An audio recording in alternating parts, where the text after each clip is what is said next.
israelitas, não é? Porque é evidente que se alguém gosta de mim, sou eu, espetacularmente. Mas acho que durante um período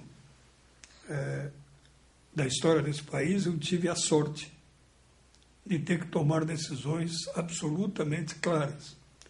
Quando me elegi vereador em Caçapava do Sul, pelo antigo Partido Libertador, porque já naquela época era parlamentarista. Década de 60.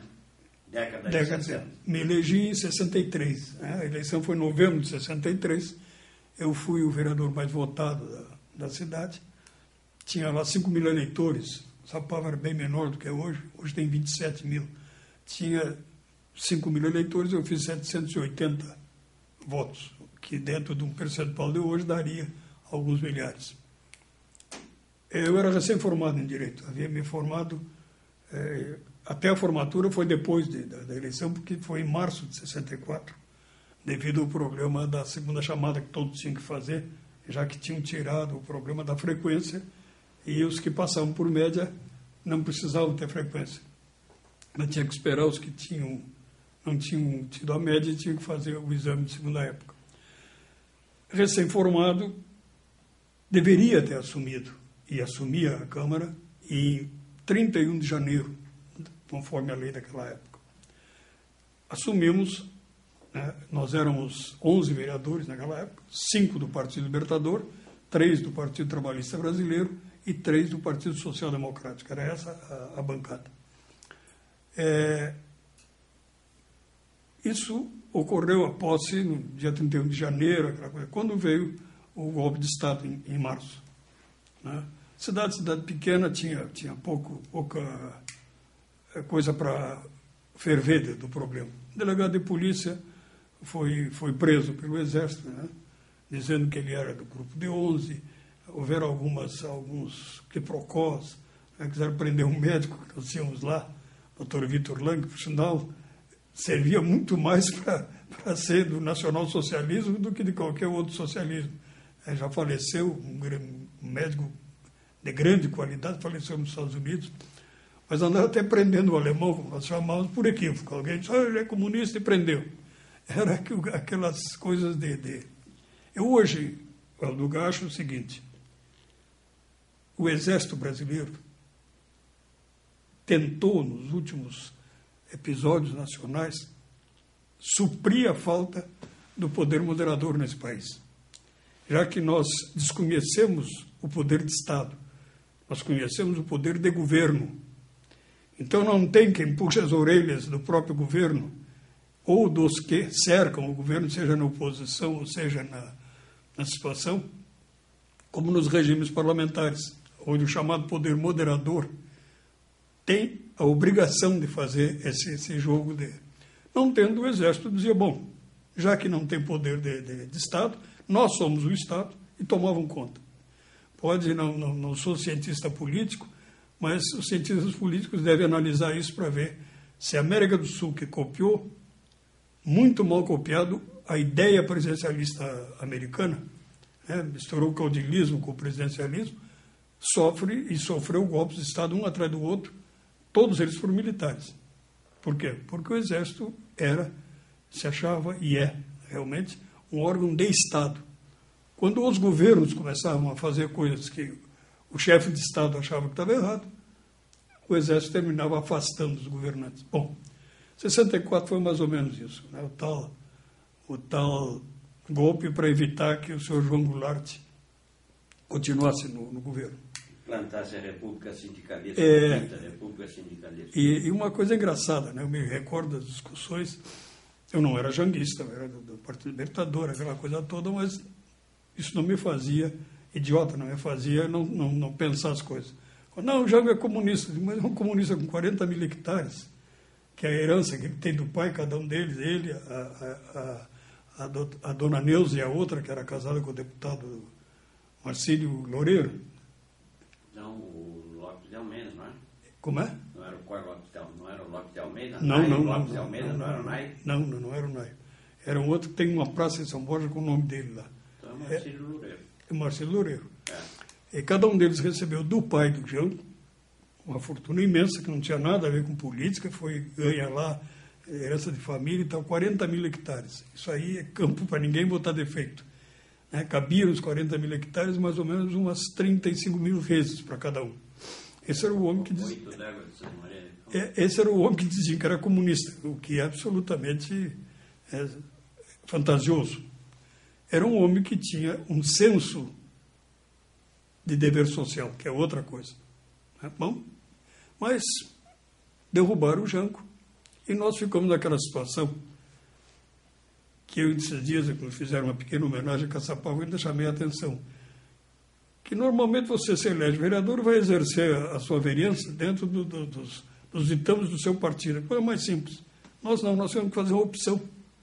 Estava havendo uma ruptura histórica e você tinha que dizer, sou contra ou a favor da ditadura. Evidentemente, por formação e até pela juventude da época, nós nos postamos contra a ditadura. Contra os militares. Contra os militares que tinham imposto um Estado de fato. Claro que isso criou uma cidade pequena, aquela história, né? O cara é do PL, vai se juntar com o PTB.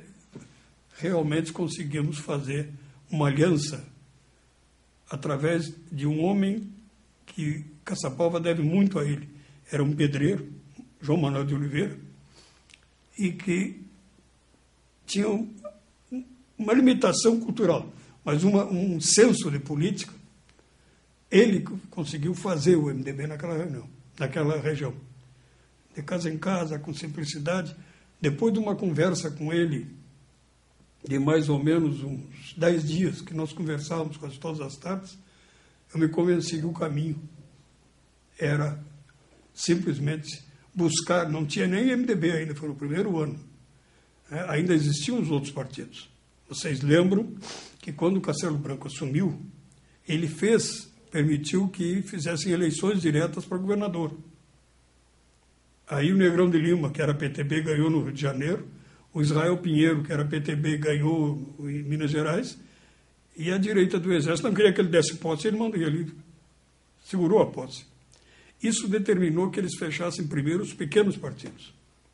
Me lembro que o pessoal do PSD e da UDN foi correndo lá em casa. Fecharam o teu partido.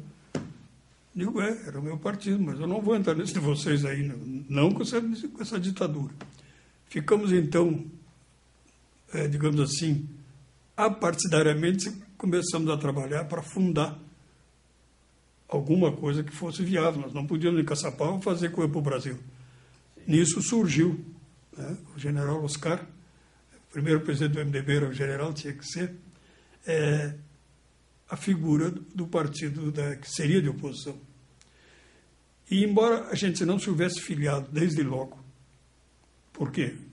Porque nós queríamos, paulatinamente, ir trazendo os eleitores do antigo Partido Libertador para dentro do MDB. Conseguimos trazer a maioria, mas não conseguimos trazer todos. Então, só nos filiamos ao MDB naquela época, na eleição para prefeito, na outra. Aí me impugnaram. Os mesmos que tinham mandado dizer que eu era da Arena e que... Impugnaram a tua candidatura. A minha candidatura. Eu só pude fazer propaganda 15 dias antes da eleição. Eu perdi aqui no tribunal, com a impugnação, por 4 votos a 3, ou coisa parecida, 4-2, não me lembro. Votou a meu favor o Dr. Sanseverino, o voto belíssimo, está aí para quem quiser ver. Não porque era a meu favor, mas sim porque ele estava mostrando que o voto dos outros era o voto da temeridade, os que tinham medo de votar contra o sistema. Mas impugnaram por quê? Porque eles alegavam que eu, em sendo da Arena, teria que ser filiado ao MDB em prazo maior do que tinha me filiado. Na verdade, aqui quem me defendeu foi o Ludovino Fanton. Depois, lá para o Tribunal Superior, foi o Brossaro com o Fanton. E lá ganhamos por 6-0 em 15 minutos. Os 6 ministros que estavam lá votaram, porque era um absurdo. Eu nunca assinei papel nenhum. A única coisa que eu fiz e que poderiam dizer é que eu fui na convenção da Arena, já que eles insistiram muito que eu era da Arena, e votei no Cine Lima, que era candidato para o MDB. Então, peraí. Tu tu estavas filiado à Arena, Partido Novo, para defender a Revolução, sem ter se inscrito no partido. Mas alguém decidiu que tu era da Arena. Que eu era da Arena. E, modéstia à parte, eu era o vereador mais popular que tinha em Caçapava. Né? Então eles queriam, não, eles têm que pegar. Aí eu escolhi para vice, passei a presidência para ele, um amigo lá de Caçapava, um senhor já de idade, que fantasiava as coisas e que gostava da boemia, aquela coisa toda. Né? Mesmo assim, eles continuaram achando que eu era um elemento partidário. Naquela época, o senador Paulo Brossard morava aqui, junto à catedral, naquele edifício alto ali, lá em cima, 12º andar. Santo, esquina Duque. E uma vez por semana se reunia um pessoal ali, o Brossard, o Mário Lima, o Honório Severo, o Antero Simões, eu, o professor Ney Messias. Tenho até uns versos que posso dar para o jornalista depois, sobre aquele episódio do governo Meneghetti com o Banco do Rio Grande. Um soneto feito pelo doutor Ney Messias, menino do rei de um reino pequenino, tinha uma amante turca desbragada, que de anéis e colares engalanada lhe arruinava o reino e o destino. E depois, eu tenho esse verso, já nesse dia dei ao ministro Brossard uma cópia. E lá conversando, o Daniel Cunha, que tu conhecesse, que foi meu segundo aqui na secretaria, foi meu chefe de gabinete quando eu estava no Senado, comentando com o Mário Lima, disse, se fosse esse cara, já que ele insiste tanto, porque eu estava dizendo, eu não vou lá, não sou dos troços, não vou, nem vou dar bola para esses caras. Daniel disse, se fosse eu, e se esse baixinho tivesse coragem, ia lá e votava no Ciro Lima, porque o Ciro Lima já era candidato do MDB. E o governo tinha caçado uma ponchada de deputado aí, 7 ou 8 deputados, para poder dar a maioria para o futuro candidato da Arena. A disputa era entre o Perac e o Tarso Dutra. E o presidente da Arena era o doutor João Dentes. Como o Daniel fez um desafio, e eu tinha 20 e poucos anos, é a idade que a gente aceita desafios, não é? Eu fui lá. Claro que me sentei ao lado direito, perto daquela porta que sai para o lado. Tive o cuidado de Daniel ficar sentado entre mim e a porta, deschaveou, e Caçapava, as chamadas eram por ordem alfabética. Então, o doutor Dentes, sem chapéu, claro, lá ele tirava o chapéu, ele dizia, como vota o representante da Arena de tal e Alpestre? Aí o cara dizia, Tarso Dutra, o pessoal do Tarso gritava, aí, como vota de Alecrim, esse Perac Barcelos, gritava. Chegou a vez de Caçapava por ordem alfabética, nós éramos 2 delegados, o outro era da Arena, tinha sido PSD, vereador e tudo, já faleceu o Marino Casanova, era da Arena, juramentado. Mas eu era o mais importante, segundo eles, mandavam dizer que eu tinha que ir, que me indicaram o presidente, era o presidente nomeado por aqui, né? Bom, chegou o doutor Dentes e disse, Caçapava, lendária Caçapava, capital farroupilha, né? Como é que vota doutor Alcide Saldanha, representante da Arena de Caçapava? Eu levantei e digo, Rui Cine Lima. Ficou um silêncio, assim, abissal. Esse cara burro esse, né? Aí o doutor Dentes disse, momento, houve um equívoco, o ilustre companheiro tá nervoso, e porque o doutor Rui Cine Lima, a quem prezo muito, é o candidato já lançado da oposição. Os nossos candidatos é o senador Tarso Dutra e o coronel Walter Perac de Barcelos. Vou repetir o voto. Com quem vota? Rui Cine Lima. Aí a casa caiu. Me xingavam de traidor, né? Um cidadão chegou a dizer, não vou dizer quem é, né? Tu és um traidor, eu o chamei de fava verde, por coisas, né, que todo mundo sabia, e andei tomando uns croques, né? O que fez o professor Brito Velho, que era meu amigo, estava lá em Brabecê, e terminou votando o Cine Lima também, para fazer o desafio. Mas claro que no segundo moquete que me deram, eu voei pela porta, né? Saí correndo, Daniela abriu, e eu vim aqui mostrar para o Mário Lima. Isso foi no Palácio? Isso foi no Palácio? Não, no Teatro São Pedro. Ah, no Teatro São Pedro. Bom, com isso, eu me firmei em Caçapava, como junto com o vereador João Manuel Oliveira, com os que estavam tratando. E lá começamos a fazer. Quando o MDB surgiu aqui, nós lá fizemos. Eu não era afiliado, exatamente por aquela razão, que era uma forma de conseguir atrair companheiros do antigo Partido Libertador, e vim me filiar para ser candidato a prefeito. quando eles impugnaram. Eu só fui desimpugnado 15 dias antes da eleição, não pude fazer campanha. Claro que eu caminhava, né? Ia nos lugares e conversava com as pessoas. E sou, Valduga, não é falta de modéstia, o prefeito de maior votação em relação ao eleitorado de Caçapava até hoje. Eram 9.200 eleitores, eu fiz 5.800 votos, dá mais ou menos 60 e poucos %. Fui prefeito, né? A maioria do MDB, e o meu dinheiro custava para chegar lá, né? Do Estado. É aquela história. Mas eu tinha um grande trunfo na mão que se chamava Mina do Camaquã, que era do Bem Pignatário, cujo imposto sobre minerais, por um problema da lei da época, não fazia essa valsa que fazem hoje. Não é entregue para os governos da União ou do Estado para receber. Ele era depositado diretamente no banco. No caso lá em Caçapava era o banco, naquele tempo o Banco da Província ainda. E a prefeitura pegava daquilo ali 20% e mandava o restante para... Eu tenho jornais da época lá, não estou assim, ele já passou tantos anos. Eu saí da prefeitura, eu entrei em 73, saí em 77, construí 20 pontes no município, 32 colégios, calcei 28 quarteirões, botei esgoto pluvial, que não tinha... Pluvial, cloacal não tem até hoje, agora que estão começando a fazer. Fiz a primeira creche e se deu ao governo de Caçapava um sentido de que eu, não tendo dinheiro, fazia as pessoas ajudarem. E uma coisa que eu sempre tenho dito, se tu disser para o cidadão que tu vai usar o dinheiro dele e ele tiver certeza que tu está usando corretamente o dinheiro dele, tu não imagina o que ele colabora. Botei água em Vila Popular com o pessoal 6 horas da tarde saindo do outro emprego, indo lá ajudar a abrir as valetas. Por mutirão.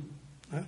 Das pontes que eu fiz, quase todas elas o pessoal ajudava a dar madeira, dava cimento. Os que não tinham ajudavam a fazer com enxada o trabalho de aterramento.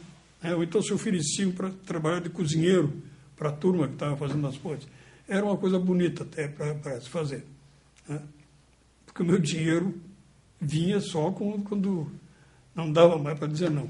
E havia uma força, né? Quando foi da minha eleição, até o presidente da República andou passando, ele ia para Bagé, ex-presidente, que quando eu assumi era o Médici, mas em março assumiu o Geisel.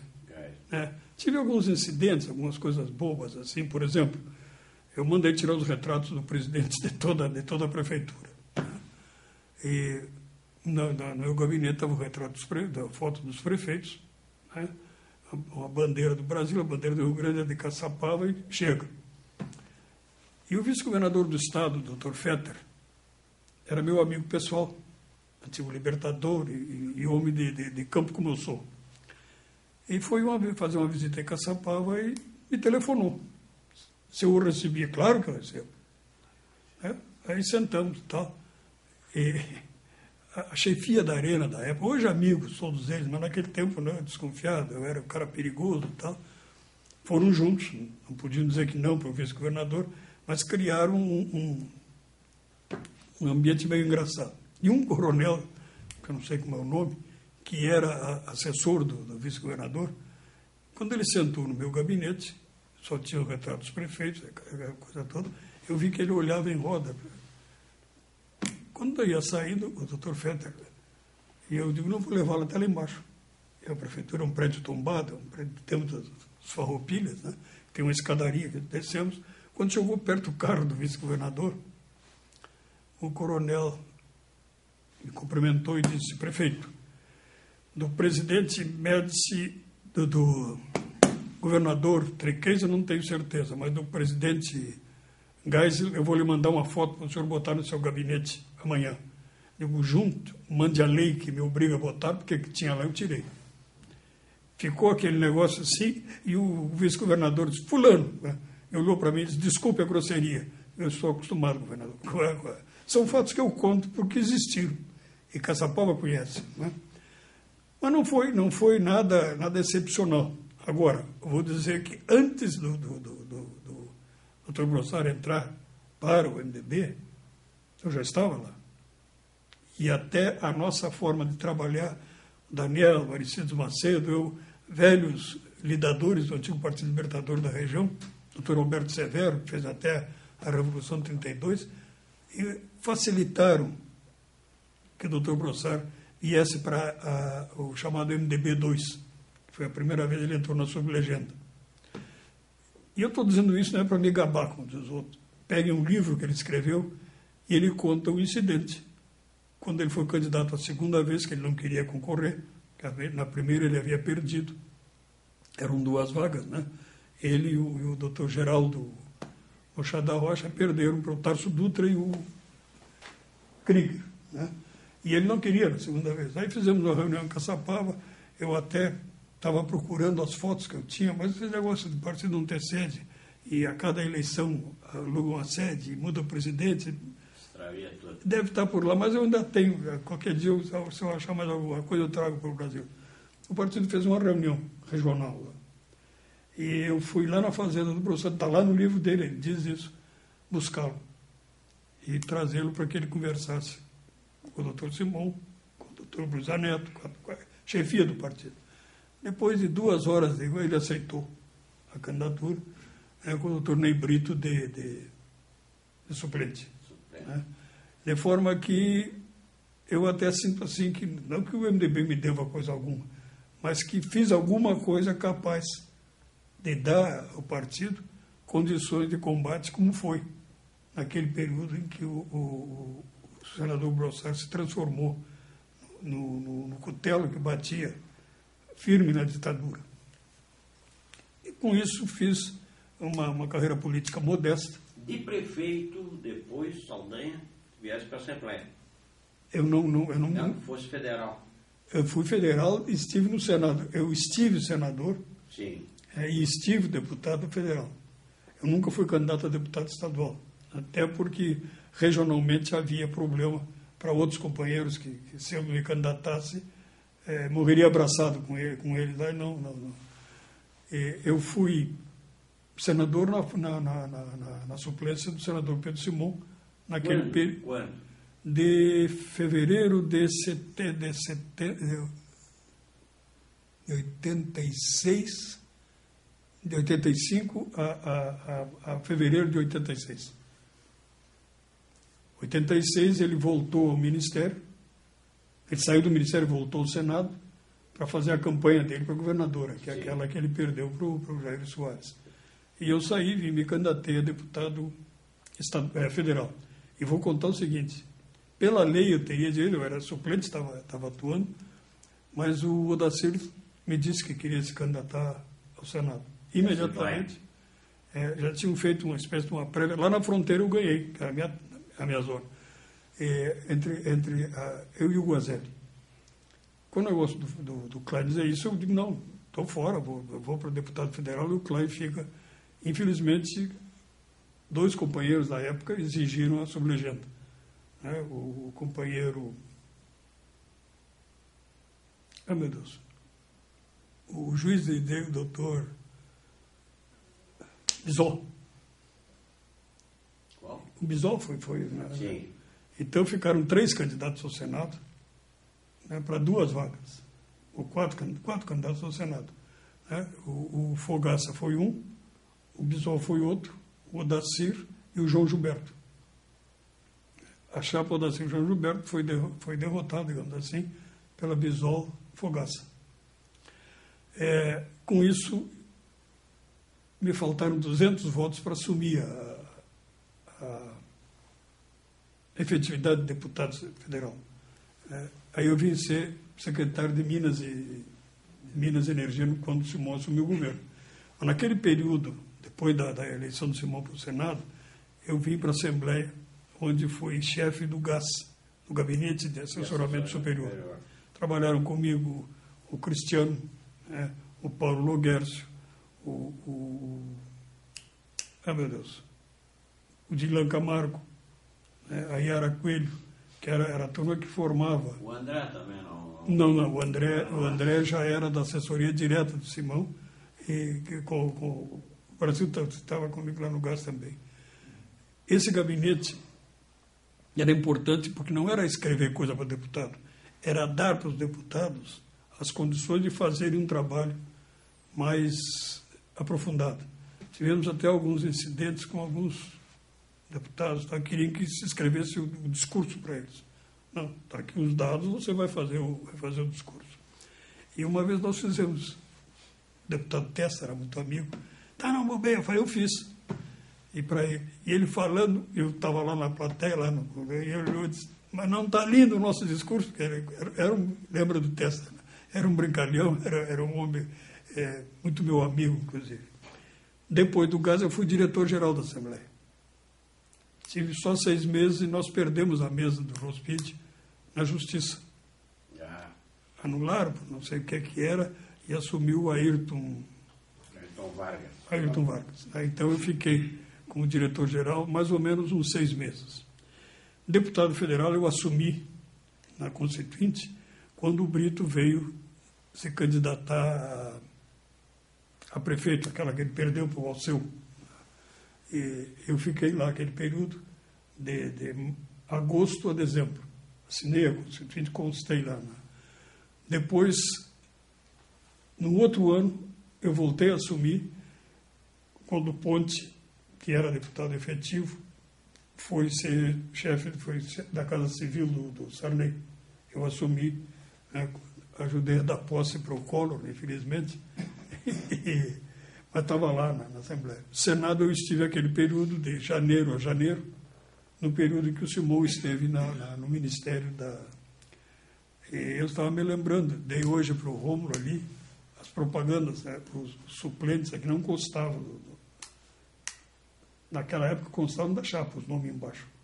Tanto é que a propaganda diz, para senador Pedro Simão, primeiro suplente fulano, né, segundo suplente. Aí criou-se um negócio engraçado no interior, porque como a gente tinha que falar ligeiro, não tinha rádio, e era tudo no corpo, nós chegamos a fazer 25 comícios por semana.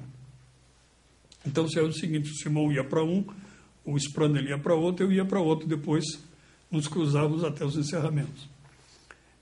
E o pessoal do partido, ao anunciar, dizia assim, segunda-feira, grande comício da oposição, com o deputado Pedro Simão e seus suplentes, né? E aí, lá em Arvorezinhas, no Melancólico município, o Celso Suplentes foi saudado junto com o Simão, um companheiro X entusiasmado, quero saudar o nosso futuro senador, e o seu companheiro de chapa, o companheiro Celso Suplentes, era o senador Pedro Simão e os seus suplentes, era eu e o Ivo. Né? E o Ivo Sprander já faleceu, infelizmente, mas era uma campanha dura, porque nós não tínhamos... Eu era o primeiro suplente, eu era o primeiro suplente. E o Sprander o segundo. E aí é um outro fato histórico que interessa. Nós empatamos. Por que eu fui suplente? Vamos falar português bem claro. Havia, o Brossard era senador, uma tentativa de que uma pessoa do antigo Partido Libertador, que era do MDB, fosse candidato a suplente do Simão, o que desgostava o pessoal mais à esquerda. Então, o Simão achou que, se eu era candidato a deputado estadual, já tinha fechado até umas 12 cidades, estava saindo da prefeitura de Caçapava, aceitei ser suplente, porque com isso o outro candidato que viria pelo PL não desagradaria o senador Paulo Brossard. Eu disse, não, vamos tirar, o Brossard pode sentir que comigo havia concordância. Além de ter origem libertadora, era amigo pessoal do senador. E a esquerda me aceitava. Então isso aí fez com que eu fosse suplente. Aí tinha o problema de que o Ivo tinha mais nome do que eu, até pela região dele. Só que o alemão, posso dizer, ele já faleceu, que ele queria sair da política. Como acabou saindo depois. E ele dizia, me bota num negócio que eu não vou precisar assumir, que eu não estou saindo, eles não se dão conta, e eu saio quieto. Só que aí empatamos a votação, pau a pau. Pela lei seria ele que era mais velho. Aí foi preciso que os advogados do partido fizessem. Eu sou advogado e sei, né? O advogado sempre dá um jeitinho nas coisas. E se fez um sorteio. E pelo sorteio ganhei eu. E tem gente que desconfia até hoje do sorteio. Mas... E não estarão tão errados. Né? Não, que eu saiba, não. Com os outros, eu não me meto nessas broncas. Mas o alemão, louco de medo, dizia assim, vocês não, vamos sacanear, eu não quero ser primeiro suplente.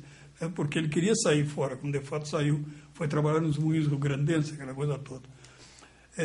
Com isso, eu fiquei primeiro trabalhando na Assembleia. Não, do Grandense, acho que foi isso, Cruzeiro do Sul, ali em Canoas, né? O quê? Que o Sprander foi.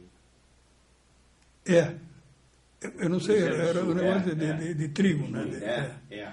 O Sprander, além de um grande companheiro político, era um homem de um humor belíssimo.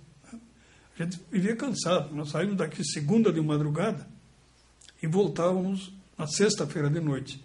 Sábado e domingo era para Porto Alegre e arredor. Segunda-feira era de novo.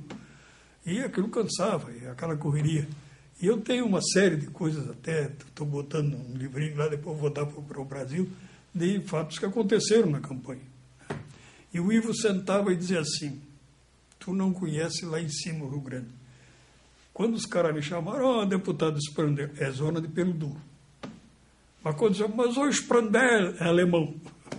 E quando disseram Sprander, aí tu está falando com os italianos. Então, e ele era do humor, que eu nunca me esqueço, o senador Paulo Brossard nos acompanhou numa das... E vinha dormitando na frente e tal. Daí a pouco ele disse, Ivo, está na hora, tu conta uma anedota. Eu não, tu está pensando que dormia trabalhar? Aí foi uma risada geral. Mas é que a lembrança que eu tenho do Sprander, além da sua capacidade política, da sua interesse moral, era um homem de um humor. Né? E o pior não é isso, em certas áreas ele imitava o sotaque E eu dizia, Ivo, os caras vão ficar bravos. Não, é o sotaque deles, eu estou falando... Ele tinha sotaque alemão na área alemã e sotaque italiano na área italiana. Falava.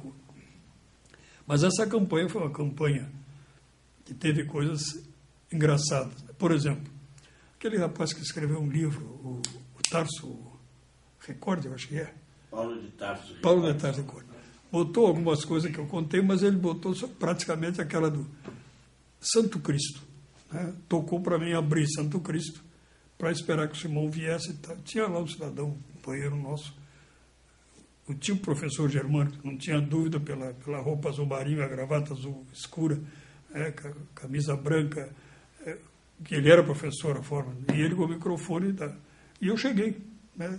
Fazia horas que estava viajando, sujo, cansado, e me sentei. Ele me olhou e disse assim, eu tinha a cara de rapaz naquele tempo, de fato, tinha 30 anos.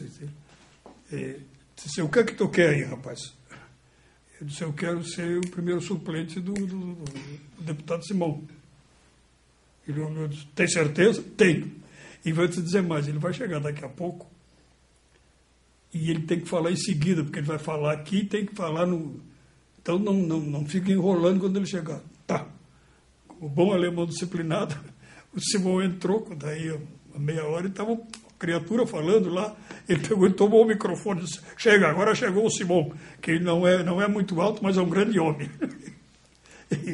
São coisas assim. Outra do Dr. Romildo Bolzan, eu estava naquela segunda campanha de coordenador, né? Porque eu não podia estar me candidatando de novo ao senador, porque eu era suplente. Se eu me candidato a alguma coisa, a pessoa, não, Simão vai perder a eleição, candidato. Então, quando ele perdeu para o Jair, eu não fui candidato a nada, coordenava a campanha. E tinha dado problemas lá do Nadir e do outro, daquilo que o doutor Ulisses dizia, deixar a cabeça passar do teto. Né? O doutor Ulisses dizia, nós temos que tirar a ditadura levantando o teto. Tá? Não pode, se passar a cabeça, eles cortam. Né? E tinha o caçado, o Nadir Rossetti, não sei qual é o outro aqui. Nadir Rossetti e o outro lá do Alto Uruguai. O Frangão, chamava o apelido. É. O Amauri. Amorim Miller. Miller, irmão do Frangão, que era. Irmão do Frangão. Mas aí chegamos em Osório. Eu estava coordenando a história. Já lá em cima, no viadutos, o companheiro Marcos de Matos era mal com o prefeito. E se xingavam mutuamente, em público, e o Simão, olha, avisa o Marcos de Matos que pare com isso. Aí fui lá e disse, olha, o deputado não quer que faça isso, papapá, e tá, deixa comigo, ele tinha um sotaque carioca, né? Aí na hora dele falar, disse assim, eu sei que o deputado está pedindo que não se digam coisas pesadas contra os adversários. Senão eu diria que esse prefeito é um patife, tudo que ele queria dizer, ele disse. E em Osório, o doutor Bolzan, todo mundo ali vibrando com ele, aquela coisa toda, e eu fui lá avisá-lo, porque eu sabia dos discursos dele, que ele batia com vontade. Bolzan, vamos baixar a bola, o Simão está pedindo, vamos ver se evitamos aquele problema que deu lá em cima, nós não ganhamos nada com isso. Ele começou a falar e... Era para evitar cassações. Exato. Cassação. Sim, para não bater de graça, gratuitamente no lugar, porque estourava na gente. E lá no meio, quando ele começou, ele disse assim, porque o que é que eles estão pensando? Prisionando o povo brasileiro, chegará o dia da vingança. E eu olhei para ele na posição que eu estava, eu fiz assim. Como quem diz, não vai, né? Ele disse, mas vai ser uma vingança cristã. Então, essas coisas não vale a pena botar no livreto, porque é um pouco da história do partido. Né?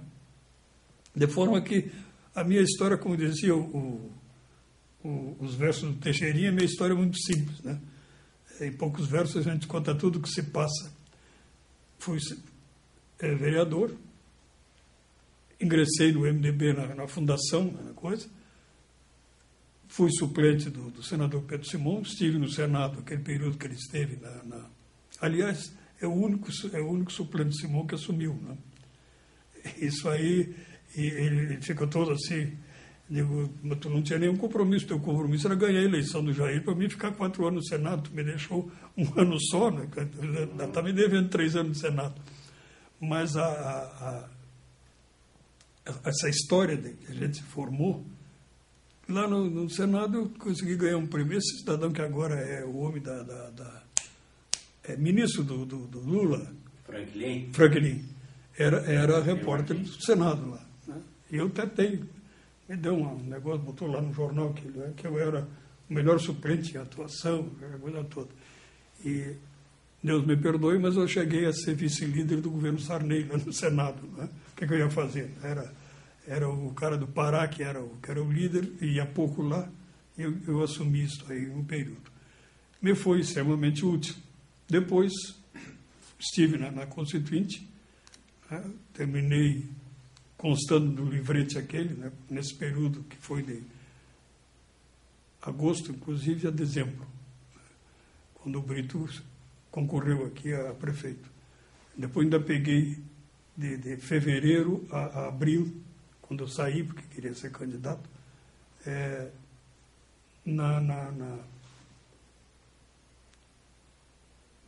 quando o seu Ponte foi ser chefe da Casa Civil do Sarney. Eu tive aquele período, dei posse para o Collor, né?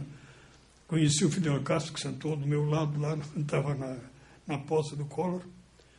E o grande mérito disso tudo é que eu chego aos 72 anos e digo assim, eu presenciei fulano, presenciei Beltrano. O velho Getúlio, nunca falei com ele, mas vi ele pessoalmente mais de uma vez desfilando em Porto Alegre. Mas, em compensação, conversei com o Ulisses, conversei com o Tancredo, conversei com as lideranças que ajudaram a tocar a história desse país, e tu chega assim dizendo, olha, valeu a pena. Né? Valeu a pena, a gente...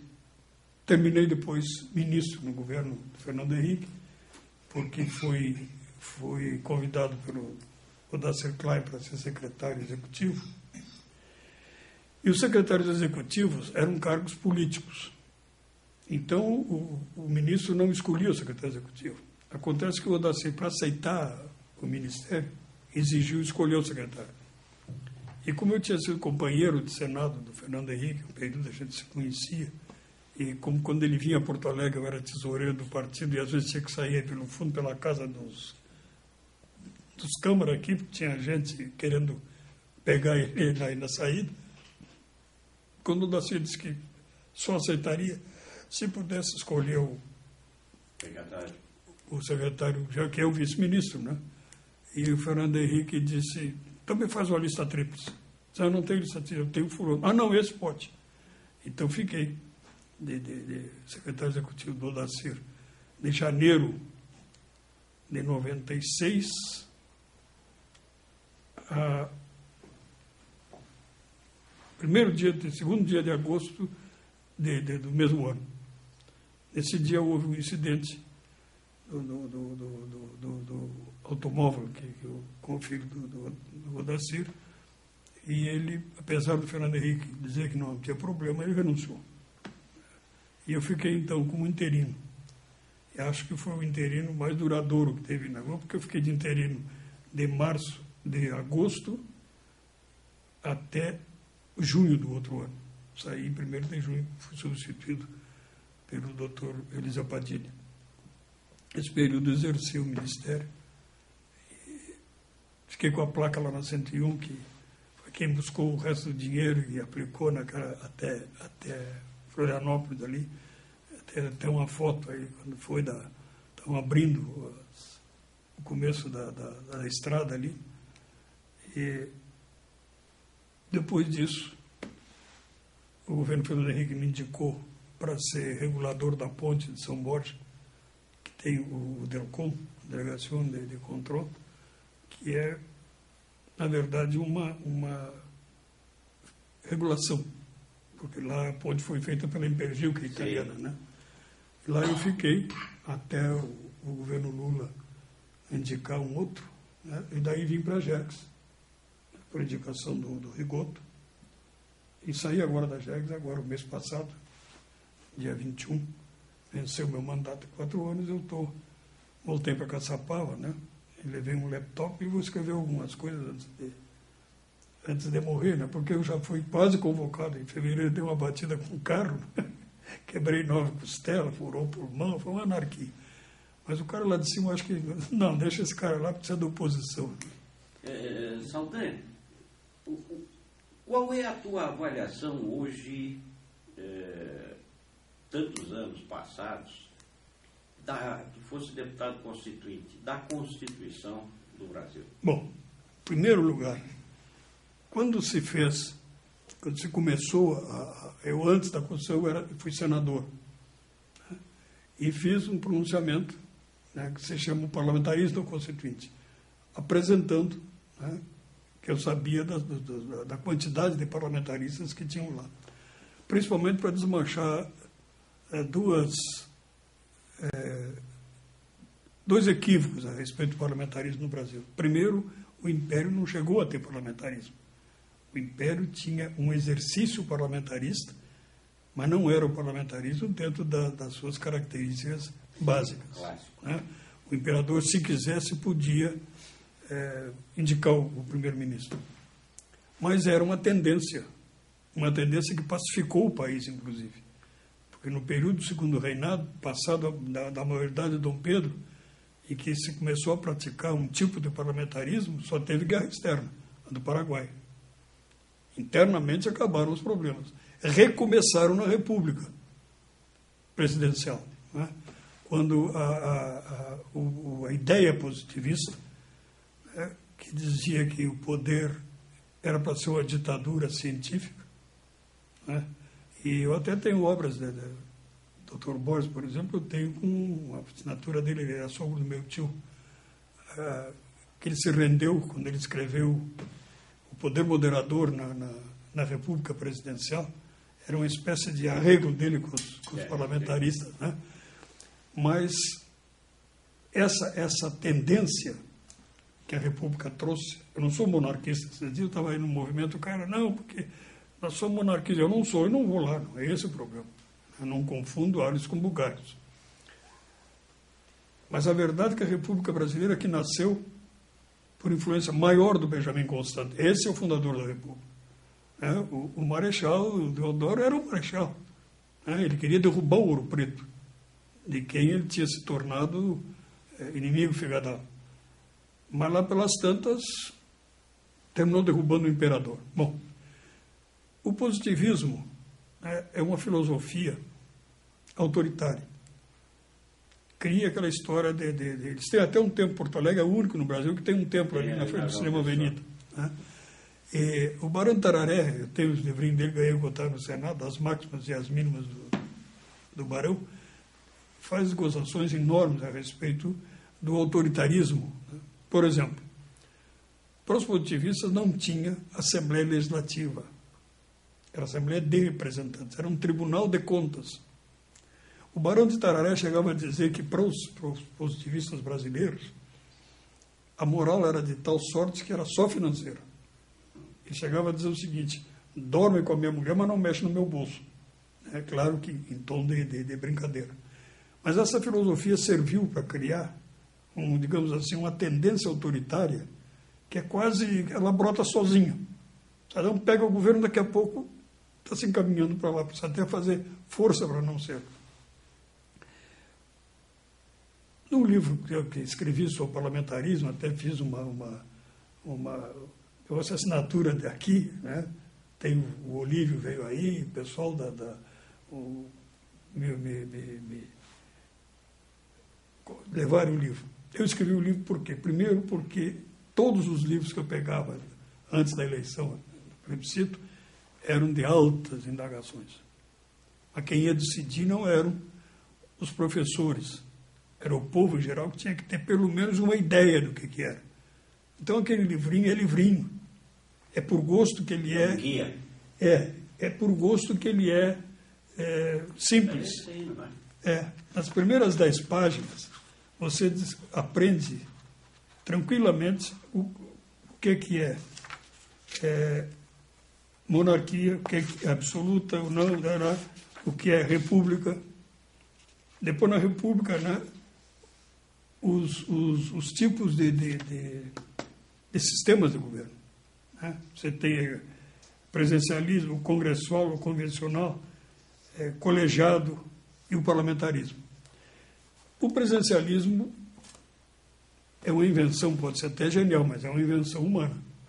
Os americanos, né, queriam se ver livres da Inglaterra, eles são anteriores à Revolução Francesa. Então eles tinham que criar um tipo de governo. Não dava para repetir Atenas, como esses dias eu vi o Estadão dizendo aí no jornal, porque evidentemente não dava para juntar toda a nação para decidir numa praça o que Atenas fazia, que não era tão democrático assim, porque metade da população não podia votar porque era escravo ou era... Então, eles tinham que criar alguma coisa diferente. Eles são de 10 anos anteriores à Revolução Francesa. Criaram um sistema em que tem documento até hoje, em que o presidente da República era chamado de Sua Majestade o Presidente de Washington. Eles não queriam repetir o monarquismo britânico, então criaram... Só que criaram um tipo de governo que é muito diferente do que nós temos na América do Sul. Aí entra o Simão Bolívar, que hoje já virou socialista para escândalo de quem sabe o que é socialismo. Na verdade, o Bolívar era um nobre espanhol, crioulo, que nasceu aí, e que, já que os reis da Espanha tinham vendido o trono para o Napoleão, ele queria fazer um reino aqui. Ele parece muito pouco socialista isso. Talvez o Miranda, que trabalhava com ele, fosse o homem mais... Mas o Chaves é um grande intelectual, a gente vê até enxergando ele, já sentou que o bolivarismo é um socialismo moderno. Na verdade, o nosso presidencialismo sul-americano é uma cópia infiel do presidencialismo americano. Tanto é que o Barack Obama, com todo o poder que tem, sequer pode fazer uma lei sem ouvir o Congresso. Ele tem que ter alguém, não é um líder de governo, é um amigo que vá lá apresentar os projetos que o governo... Aqui não, né? Aqui, por influência do positivismo, o poder executivo termina legislando igual ou mais do que o poder legislativo. O que é que houve com a Constituição? O início era para ser parlamentarista.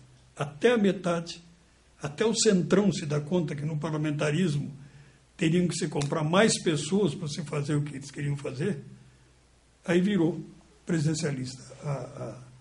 Foi das poucas vezes que eu botei a boca no mundo, não apareceu lá. E eu te dou um exemplo. Pegaram do parlamentarismo a medida provisória. A medida provisória no parlamentarismo é absolutamente correta. Porque para dar ao chefe de governo a rapidez necessária, só que tem uma pequena diferença. Se em 30 dias o parlamento não aprovar, é voto de desconfiança, ele perde o governo. Então ele não é louco fazer medida provisória como fazem aqui. Faz hoje, tira amanhã, bota depois. A medida provisória, na verdade, é uma safadeza em relação ao poder legislativo. Eu sei porque eu estava no Ministério, uma vez deu um problema e eu me assustei, digo, olha, vai expirar a medida provisória. E o Cláudio Carvalho, que era o chefe da casa, fica tranquilo, rapaz, a gente faz outro. Como faz outro? Eu ainda, inocente, virgem na história, não, a gente faz quantas quiser, e não acontece nada. Então é aquela história, como você botar uma roda bonita numa carreta, não caminha. Lá no automóvel de luxo é bom, mas na carreta é inviável. Então, a medida provisória no parlamentarismo é uma grande medida, porque dá ao primeiro-ministro, que é chefe de governo, mas não é chefe de Estado, a possibilidade de atuar rapidamente. Mas ele não é louco fazer uma medida provisória que possa ser derrubada, porque no momento que derrubar ele cai, ele perde o governo. No Brasil, o cidadão, no presidencialismo, o cidadão, para perder o governo, tem que entrar para dentro do Código Penal. Quando no presidencialismo, no parlamentarismo, ele pode perder o governo, sendo sério, contanto que seja incompetente. São duas pequenas diferenças. O que é que houve com a Constituição? Houve que o Centrão, em determinado momento, se deu conta que se adota o parlamentarismo, ia mudar. E não lhes interessava mudar. E aí vinha aquela história que eu disse que tinha que combater. Primeiro que não era que o parlamentarismo da monarquia era, perdão, não chegou a ser. E muito menos o do Jango. Porque uma das coisas essenciais do parlamentarismo é o direito do presidente da República fechar o Congresso com assinatura. Ele tem mais poder do que qualquer coisa. Esse poder não deram para o Jango, então não é parlamentarismo, é governo de assembleia, que foi o mal da França antes do De Gaulle. Porque lá pelas tantas, tanto o primeiro-ministro como os deputados enrolavam o presidente da República e ficava o dito pelo não dito. Porque o presidente, nada para dar juízo na cabeça do deputado, ele sabia o seguinte, eu vou fazer uma campanha, vou me ralar, vou me comprometer, e se eu fizer bobagem coletiva, o cara fecha. E chama o povo em 90 dias para dizer quem é que volta, quem é que não volta. Isso não deram para o Jango. Outra coisa, mesmo que tivessem dado, ele foi eleito para exercer diretamente os dois poderes. Então não era aquela história Não, agora ele vai exercer pela metade. E acho que o Jango cometeu um equívoco. Porque sei, por história, que o Dr. Pila foi conversar com ele. Chegou a dizer a frase, que até pessoas que estavam juntos, se você aceitar isso, nas condições reais, você muda a história do Brasil e fica como o presidente mais importante que esse país já teve. Se não fizer, seu governo não dura 2 anos. Claro, estava todo mundo querendo, né? E vocês se lembram, até o doutor Brizola criava problema para ele. Né? E isso tudo demonstrou. Então, isso eu debati no Senado, até aqui no final. Né? Eu boto aqui o discurso que eu fiz lá, as discussões que eu tive, os senadores que eram parlamentaristas, né? E os que achavam que o parlamentarismo chegou um do ar, quer dizer, não, o brasileiro não tem condições de... O parlamento é um grande regime. Então, Vossa Excelência está dizendo que o brasileiro é burro e que tem que ter ditadura, porque burro não pode ter um sistema que funcione. Não quis dizer, não, Vossa Excelência acabou de dizer, né? Ela diz, não, os gaúchos têm a mania de torcer as coisas. Mas nós já torcemos muita coisa que já devia ter torcido há mais tempo. Saldanha, uma palavra do quadro eleitoral e partidário. Bom, eu vou dizer uma coisa que tu pode te escandalizar. Eu só estou ainda no MDB em função do Simão. Não resta dúvida, eu tô, como é que eu vou te dizer assim? Como o cara tem um filho que toma tóxico, tu não vai sair a gritar na rua, meu filho toma tóxico. tu vai tentar ver se consegue resolver. Mas o MDB nacional, até pelo seu crescimento, pela tradição brasileira, pelo problema, os dois problemas básicos da política brasileira, que é o problema da propriedade do governo e o outro é a inexistência do poder do Estado, trazem essas coisas que estão aí. Então, a lei eleitoral brasileira facilita que tu funde um partido para vender a cadeira. Não teve um lá de Goiás que disse, não, eu vendo, é minha, aquela coisa toda. O próprio, aquele Soenéas, que passava por ser um cara, vendeu todas as cadeiras dele lá, ele fez 5 milhões de votos e vendeu 100 e tanto para cada um daqueles boca aberta que estavam lá. Então, uma seriedade mínima.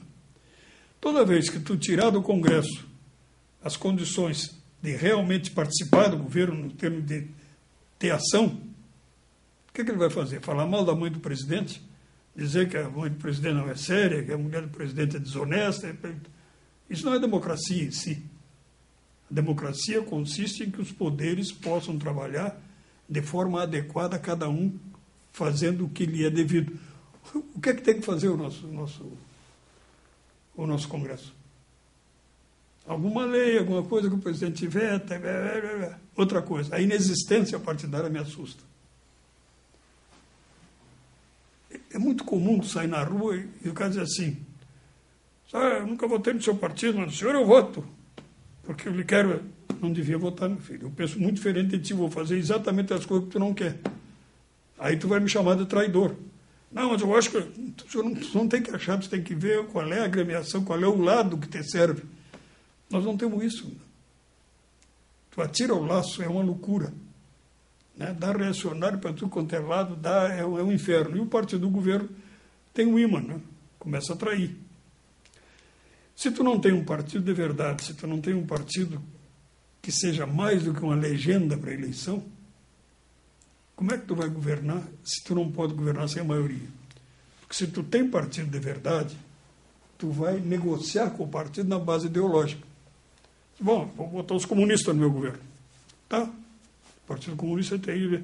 Então, tu vai fazer com que coisas que os comunistas acham que está certa e que tu pode fazer, vai fazer. Agora, quando não tem nada disso, o partido A é igual ao partido B e o partido C, e tu precisa da maioria, o que é que tu diz para tu? Vai lá e compra os mais fáceis de comprar. Está aí o problema. Está aí o problema. É como dizia o outro, lá você foi a Mariana. Né? Eu estou com 72 anos, né? Acho que já sou convocado.